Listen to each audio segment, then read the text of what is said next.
So you're thinking about buying a house in Charleston. Well, in this video today, we're going to go through the step-by-step process from your first initial meeting to closing. My name is Marley Presswood, and I'm a local realtor here in Charleston, South Carolina. The first step when thinking about buying a home is have a meeting with a real estate agent.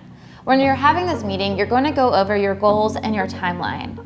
The real estate agent's going to recommend you to talk to a lender, which brings us to step number 2. When talking to a lender, they're going to go over all of your financial goals. From this, they're going to be able to help you with that all-in monthly payment, talk about your down payment, and they also will give you a pre-approval letter once you give them all the information that they need. So that brings us to step number 3. You have that pre-approval in hand, and you go back to your real estate agent and discuss your wants, needs, and deal breakers. I usually recommend someone to really think this through and have 5 of each that they can go over. And then really think about the lifestyle that you're going to want to have when buying this home. Rolling into the next step, this is when the fun starts. You get to go shopping. This is when you start checking out houses online and going to view them. So now you found that perfect house and you're gonna go under contract. Well, be aware that there's gonna be a few things that you're gonna have to pay for up front. One of the first things you're going to have to do is write an earnest money check.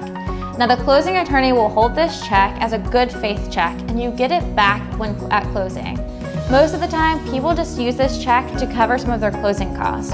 Expect your earnest money to be anywhere between 1% to 2% of the purchase price. Now we're under contract, our earnest money is in. The first thing that we're going to be doing is doing the home inspection. This home inspection is going to be about 3 hours long, and we're going to get the home inspection report by that evening.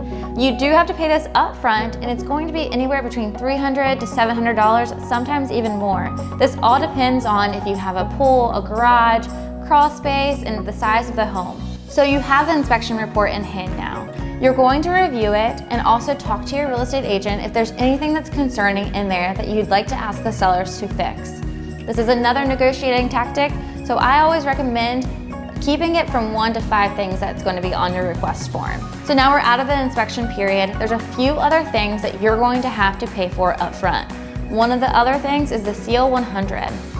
The Seal 100 is about $75, and this is just an inspector that's coming through and checking for termites, wood-eating fungi, mold, etc. This is nothing very scary, but it is something that's very necessary to inspect. So we've gone through all of these inspections. The last one that you're going to have to pay for is the appraisal.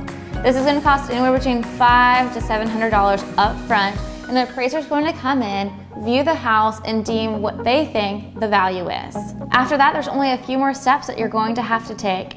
We're going to make sure that all those repairs were done, do a final walkthrough the day before or the day of closing.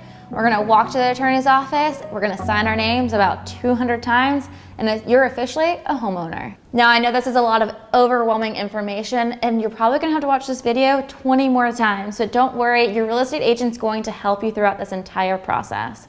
If you had any thoughts of buying in Charleston, you can contact me at marley@marleypresswood.com, and I'd be happy to sit down with you and talk about your goals of home ownership.